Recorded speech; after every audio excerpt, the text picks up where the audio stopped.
Quand on parle de compétition, on pense tout de suite aux grands événements sportifs comme la Coupe du Monde de football, les JO, mais aussi aux compétitions locales des sports d'équipe et sports traditionnels comme la pétanque.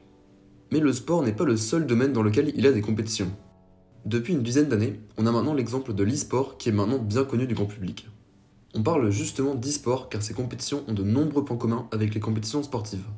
En fait, il existe des compétitions de tout et n'importe quoi. Et justement, aujourd'hui on va parler des compétitions qui sont complètement inconnues pour la majorité des gens, celles de Rubik's Cube. Même si parfois certains records du monde sont médiatisés, le déroulement des compétitions n'est jamais détaillé.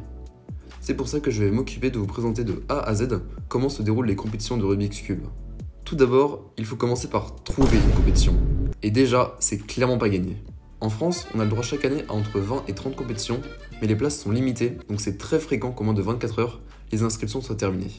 Si on n'a pas repéré la date d'ouverture des inscriptions en avance, c'est mort et il va falloir passer par la liste d'attente qui contient parfois des dizaines de personnes. Les compétitions officielles de Rubik's Cube sont toutes gérées par la WCA et sont toutes en open, c'est-à-dire qu'elles sont ouvertes aux participants de n'importe quelle nationalité. Du 3x3 classique jusqu'au multi-blind, il existe 17 catégories différentes dans lesquelles on peut participer. Certaines sont très accessibles et d'autres beaucoup moins.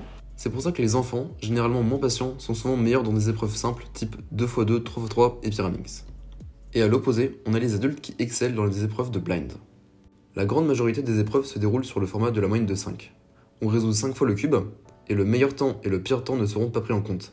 La moyenne est donc faite sur les 3 temps restants.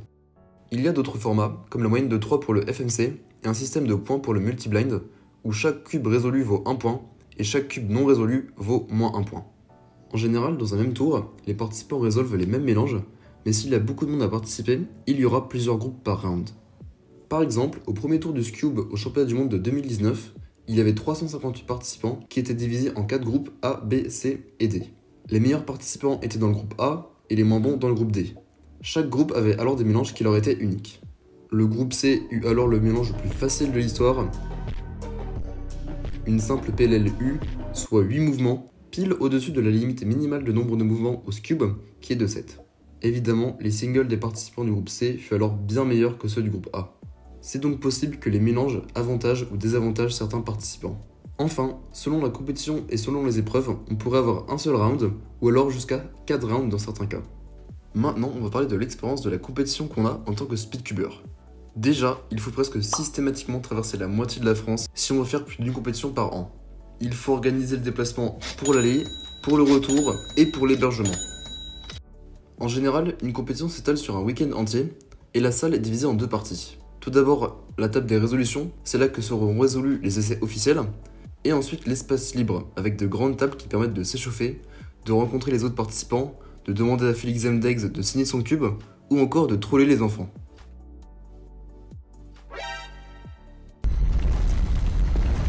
Il faut savoir que la majorité des participants sont jeunes, à 18 ans tu es déjà un ancien.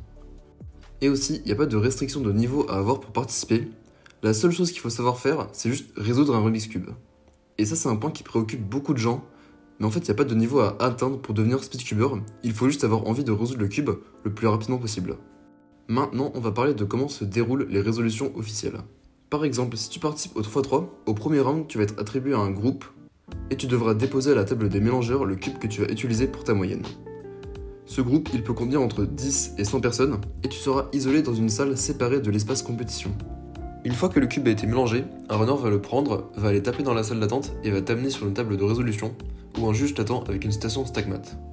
Tu as alors 15 secondes d'inspection avant de démarrer le timer. Les compètes de Rubik's Cube ne sont pas vraiment comme la majorité des sports où il faut battre les autres participants, parce que ton seul objectif est juste de battre tes records et de faire de ton mieux. Maintenant, il faut parler de quelque chose de super important, le stress qui devient ta seule préoccupation lorsque tu résous. Le stress, ça peut être une bonne chose dans certains sports, sauf que là, le seul impact, ce sont tes doigts qui gigatremblent pendant toute la résolution et une perte totale de lucidité. Donc en général, en compète, on sous-performe. Pour finaliser cette vidéo, on va parler de comment sont organisées les compétitions. En France, l'Association française de speedcubing et ses délégués WCA aident les organisateurs au bon déroulement de la compétition en l'officialisant et en veillant au respect des règles, ainsi qu'en fournissant tout le matériel nécessaire. En tant qu'organisateur, tu as le choix des épreuves qui auront lieu et du nombre de rounds de ces épreuves. Il y a par exemple des compétitions avec uniquement du FMC, d'autres qui sont plutôt orientées blind ou big cube, parce qu'en fait la majorité des compétitions, elles ont uniquement les épreuves les plus populaires, comme les cubes allant du 2x2 jusqu'à 5x5, ou alors comme le Scube ou le Pyramix. Voilà, j'ai fini de vous présenter mon petit résumé des compétitions avec l'expérience que j'ai des quelques compètes auxquelles je suis allé. J'espère que ça vous a plu et n'hésitez pas à commenter si vous avez envie de rajouter quelque chose.